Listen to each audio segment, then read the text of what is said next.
What habits should you cultivate if you want to find success as a writer? And what habits can help you become more prolific? Hi there, my name is Brian Collins and welcome to the Become a Writer Today channel. So I'm obsessed with habits. Over the past few years, I've read some of the best books on the topic. I'm talking about Atomic Habits by James Clear, who I interviewed for the Become a Writer Today podcast. Books like The Power of Habit by Charles Duhigg and Tiny Habits by BJ Fogg. Now, although these books aren't specifically about writing, I've unpacked some of the strategies, principles, and thinking inside of these books and applied it to creative work. And I'm going to reveal how you can use them to cultivate 7 different types of writing habits. First concept to embrace is the concept of little writing. Little writing is an easy habit to cultivate. What does it look like? Well, don't make the mistake that I did, whereby you set out to write a book and decide that you're going to spend 3 or 4 hours on Saturday or Sunday afternoon writing your book because you have a day job and you've got other commitments. Chances are when Sunday or Saturday afternoon rolls around, you're going to get a better offer or something is just going to pop up like a family commitment or a friend who wants to meet you. Then you're going to put off writing for another week. Far better to write a little bit every day. Write for 15 or 30 minutes. Anyone can do it. 15 or 30 minutes a day just means skipping a second show on Netflix or getting up a little bit earlier. It's enough to produce 300 or 400 words. Do that for one day, do that for 7 days, and then you'll have produced over 2,000 words. Do that for a month and you'll have between 8 and 10,000 words, and do that for 3 to 4 months and you'll have the first draft of a short non-fiction book. Of course, you may want to extend that slightly if you're writing a more involved novel. Now, you can also embrace little writing by using a concept I learned from Matthew Dix. I also interviewed him for the Become a Writer Today podcast, and he's distilled little writing down to its core. He's come up with something known as the Homework for Life exercise. He's an excellent TED Talk that I recommend you check out on his website. Here's how the Homework for Life exercise works. Basically, at the end of the day, you're going to open up your writing app. You can even do this in a spreadsheet, and Matthew describes why he does it in a spreadsheet in his TED Talk. And you're going to write down one sentence that recounts a story from your day. That's it. You're not going to go into detail in the story. You're not going to worry about grammar, typo, or spelling mistakes. You're simply going to get into the habit of capturing one sentence per day that recounts a story from whatever you did. Then after a couple of days or a couple of weeks, you're going to read through each one of those sentences and pick one of them to expand on. That's something that anybody can apply. It's a quick and easy habit that you can insert into your evening routine. Habit number 2. Read often and read outside of your comfort zone. A couple of years ago, I went on a story writing workshop in Kerry. I met one of my writing heroes. His name is Robert McKee. He's the person film studios like Pixar call when they need a story doctor to work on their scripts. I recommend you check out his seminal book Story, which all goes into the nuts and bolts of storytelling. After the workshop, which was all about storytelling, I got a chance to meet Robert. I went up to him and I said, "Look, Robert, I really don't know what I should write. What should I do?" He looked at me for a moment and he gave me a kind of a scowl because he's a kind of a crusty, take no prisoners type of writing instructor. And then he said, "Write what you love to read." I didn't quite know what he meant, but then I went home that day and I opened up the Kindle app on my phone and I looked at all the books that I had been reading. They tended to be non-fiction books like biographies, personal essays, and so on. And then I realised that why was I spending my time trying to write crime books and thriller books and genre fiction when I didn't read those types of books? So I started using my reading habits to inform what it is that I like to write. Now that said, you'll notice that when I was talking about this writing habit, I said you should read outside of your comfort zone. That's because if you've been reading one type of genre or niche for years, perhaps explore another different type of genre or niche because it may be something that you want to write. Ultimately, your inputs inform your outputs as a writer. And of course, as a writer, the most important input is what you love to read. That brings me to the third writing habit that's worth cultivating. It comes from the celebrated American novelist William Faulkner. He wrote one of the greatest books of the 20th century, The Sound and the Fury. It's quite a book to get through and it can be a challenging read, but it's pretty enjoyable. So William Faulkner said this for any writer who worries that they don't have anything good to say or they don't really feel like doing it today. He said, "I only write when inspiration strikes. Fortunately, it strikes at 9 every morning." What William Faulkner was getting at is that if you want to find success as a writer, if you want to become more prolific, then it pays to keep a strict writing routine. Look, you'll find lots of advice about writing routines online. I've certainly published a few articles on the topic myself. The reality is you could write at 5 a.m. for a couple of hours before work, or you could write in your lunch break, or you could write in the evening after work. It doesn't necessarily make you a better or worse writer if you're writing in the morning or the afternoon or the evening. What's more important is that you have a strict writing routine which you follow consistently, because having this writing routine will enable you to hit a word count over and over and over. It will build up your writing muscles and get you into the habit of taking your first draft to something that you're proud to submit or publish. So ask yourself, when do you write and how often do you write, and do all that you can to follow that routine 5 or 6 days a week. The fourth writing habit to cultivate is to take copious notes. As I talked about earlier, if you're a writer, then your inputs and what you read dramatically informs your creative outputs. But it's not enough just to read a book and then stick it back on the shelf.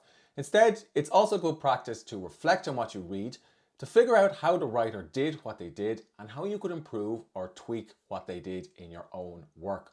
Now, there's lots of different note-taking tools and systems that you could use, some of which I've covered on the Become a Writer Today channel.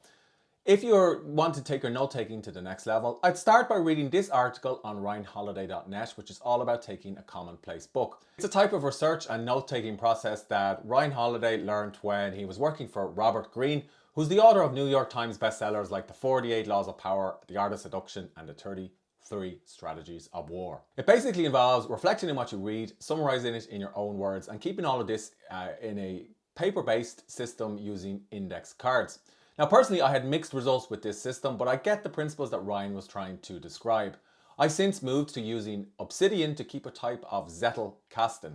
A Zettelkasten is similar to a commonplace book, and I have another video on the channel that explains exactly what the Zettelkasten method is. Whatever your approach, I'd encourage you to pick up the last book that you read, write down a couple of notes on why you liked it or disliked it, or about the author's writing style, pull out an interesting statistic or a fact or an insight if it's non-fiction, and put these ideas in one place. Then you're going to get into the habit, that's right, a habit of reading through your notes once a week, and then start using some of these notes and insights in whatever your current creative project is. The fifth writing habit to cultivate is don't drain the reservoir. This is a good habit to cultivate if you worry about problems like writer's block.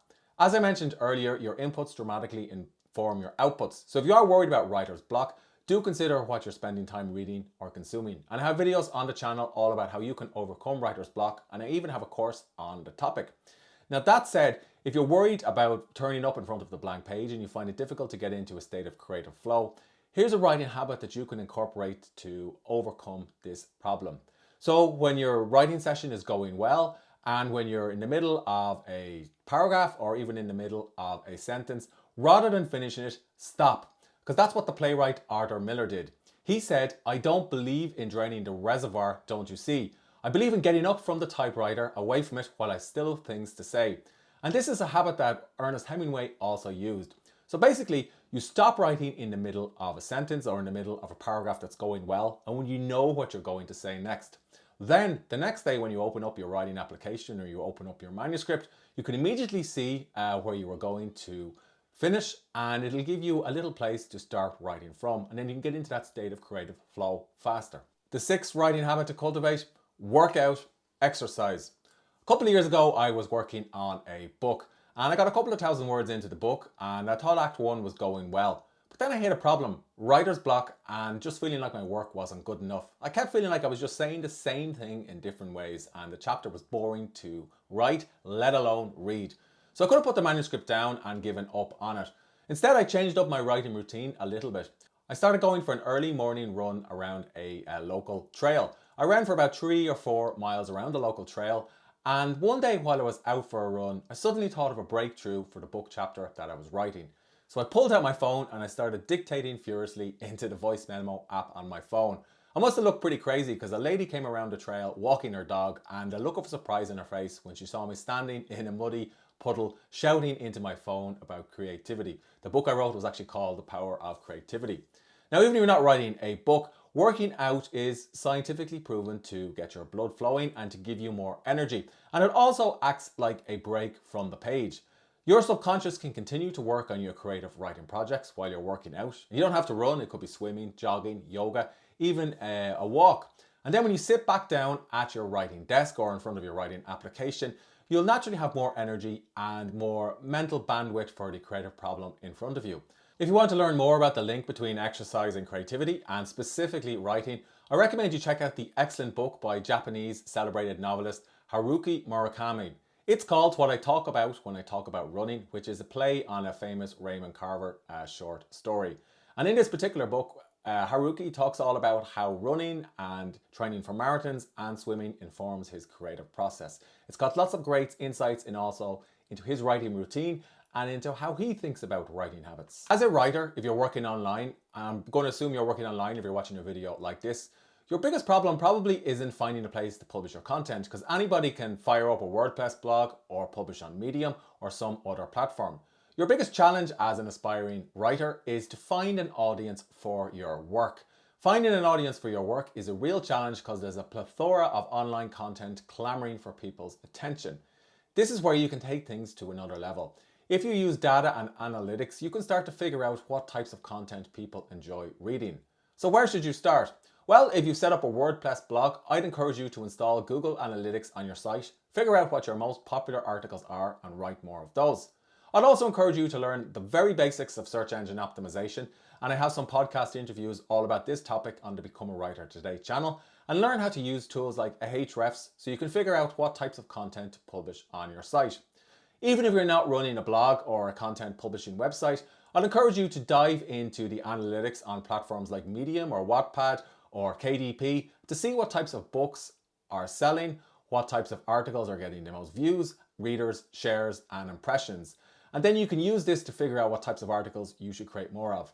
But don't just do this with your own writing. I'll also encourage you to use these tools to explore popular writings by other writers. Then you can start to take apart what they've done to find readers and to find success.